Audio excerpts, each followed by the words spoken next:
nesta terça-feira com Fernando Figueiredo, falando sobre a necessidade da manutenção nas rodovias do interior. Fernando Figueiredo, boa tarde. Boa tarde, Zé Neto. Boa tarde ao pessoal que nos acompanha. Mais uma vez, a gente está aqui para falar de nossa coluna, Diário de Obras. Hoje vamos falar das rodovias e dos problemas que decorrem da falta de manutenção nelas.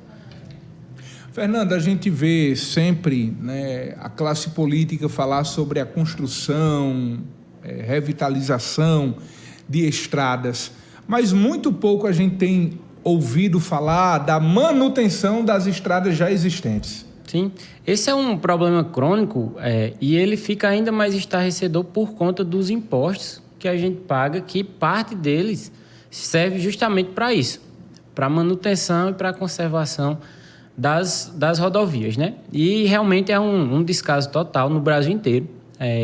A Paraíba, por incrível que pareça, é um dos estados que tem o melhor estado de conservação, principalmente as BRs que passam aqui no nosso estado, né? As rodovias federais, como é o exemplo da BR-230. Mas, em geral, as rodovias carecem muito de manutenção. E isso é um problema que a gente tem sistêmico no nosso funcionamento dos serviços públicos, né? As obras até são feitas, só que, assim como tudo na vida, elas precisam ser supervisionadas e precisam ser mantidas durante a sua vida útil. Então, tem validade, uma estrada tem validade. E é bem comum que a gente veja em todos os locais, né, não só do estado, mas de qualquer lugar do Brasil, estradas que se acabam, que findam. 20 anos depois ainda é a mesma estrada, da mesma forma, e isso não existe. Você pega qualquer país desenvolvido do mundo, a manutenção é frequente, ela é recorrente. Então, quando você faz uma rodovia, obrigatoriamente você já tem que mapear e planejar os sistemas de manutenção, a frequência que vai ter manutenção, porque o tráfego, né, desses veículos vai ocasionar, claro, os problemas. Fernando, por exemplo, hoje a gente vê nessa nossa região, por exemplo, citar um exemplo aqui para que as pessoas possam compreender. Uma estrada que ela é feita, digamos, pelos órgãos governamentais. Por exemplo, o governo do estado faz uma estrada, mas daqui 2, 3 anos, essa estrada ela já começa a aparecer buracos. Mas estradas que foram feitas, digamos, há 10 anos, elas continuam na mesma qualidade. Como é que se explica isso? É pela característica da rodovia. Principalmente, o que define a qualidade de uma rodovia, a gente costuma, o pessoal que não é da área, costuma achar que é o pavimento em si. Mas é as camadas inferiores, que a gente chama de terraplanagem. Então, a compactação daquelas camadas que estão abaixo do pavimento é onde determina a qualidade da rodovia, principalmente. E aí, claro, a camada de asfalto também é importante, só que ela tem a função de impermeabilização.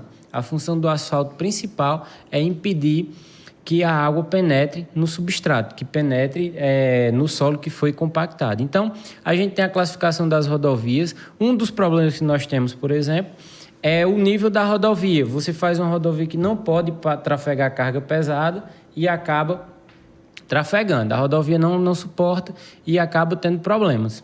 Esse é um dos principais motivos dos danos, né? Que as rodovias, antigamente se fazia num padrão maior, que era para receber justamente esses tráfegos. Utilizava-se, por exemplo, o grau de medida do DENIT, que é o Departamento Nacional de Estradas e Rodovias, e hoje cada estado já tem o seu. Inclusive, esse é um ponto importante a se falar. Como eu tinha dito, a estrada ela se paga, né? Porque os veículos, cada pessoa que tem um veículo, ele já paga imposto, e parte desse imposto é justamente para a conservação das rodovias. Está lá. Quando você paga licenciamento e PVA, parte disso já é justamente para a conservação das rodovias.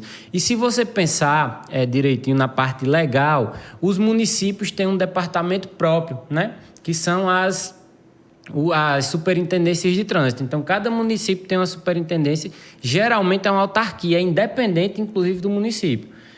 Subtém, claro, o gestor municipal, mas é uma superintendência autônoma, uma autarquia. Os estados têm os departamentos de estradas e rodovias. Por exemplo, aqui tem o DR, que ele também tem uma independência, funciona como uma secretaria e, por exemplo, não pode acabar com isso. E nacional tem o DENIT, que também cuida dessas rodovias, para você ver como realmente o suporte, como esse tema é ainda pior para a população, porque tem o aporte necessário para resolver. Não depende de uma emenda, não depende de um congressista lá, claro, que se vier é bom. Mas ela já é para funcionar sem esses recursos oriundos de emenda de deputado ou de algo. Já é para funcionar normalmente. Agora, é de causar revolta no cidadão motociclista, um motorista que paga o licenciamento do veículo, paga o IPVA, e ali já está embutido, né, o imposto que você está pagando justamente para ter boas condições na rodovia. E quando a gente vê uma estrada toda esburacada, como a gente tem nessa nossa região, é de se lamentar, né? Sim, com certeza. Inclusive, é um tema que a gente pode até falar em outra coluna, porque para debater com mais tempo, que é a confecção dessas rodovias, como é feita aqui no Brasil, que é de uma das piores formas possíveis, né? Outros países, por exemplo, faz a licitação da obra e da gestão. Então, a empresa que ganha a licitação para construir, ela já gerencia. Então, quanto mais cedo ela fizer, melhor é. Aqui fazem duas, né? Uma para fazer a obra com recurso do Estado e outra para gerenciar. Depois que está feito, o Estado pega e entrega essa empresa, essa obra para alguém administrar, né? E também tem a parte de seguro. Aqui começa-se uma obra milionária, como são as obras de estradas, né? Que são obras realmente caras, e sem seguro nenhum. O seguro que tem a licitação, aí pode até pegar outra oportunidade para falar disso, porque tem várias brechas, né? O ideal seria que tivesse um seguro, onde se a empresa não entregar no tempo, onde se o órgão municipal ou se o órgão estatal não cumprir as obrigações, também perca, vem uma seguradora e faz essa transferência do recurso e garante que não se perca nem tempo nem recursos, né? Fernando, uma estrada ela tem prazo de validade? Tem sim, tudo, todas as obras, né? Esse é o que eu mais falo nessa coluna, em qualquer lugar que eu vou tratar de engenharia, é justamente que toda obra tem começo, meio e fim, assim como tudo na vida.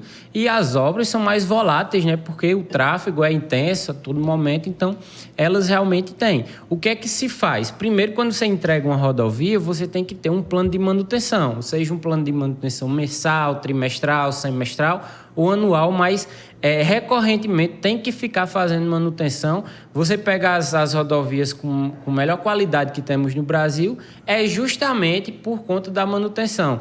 Às vezes a gente percebe, por exemplo, quando vai para uma capital, quando vai para uma região mais desenvolvida, uma estrada sendo refeita, quebrada e sendo refeita, e a gente às vezes costuma pensar, mas nem precisava isso.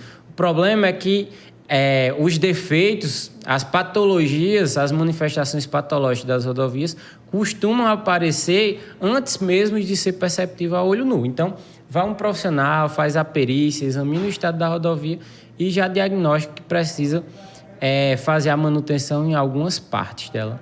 Fernando, obrigado pelas informações e para quem quiser saber mais sobre direito à engenharia. Eu que agradeço, é sempre uma satisfação vir aqui.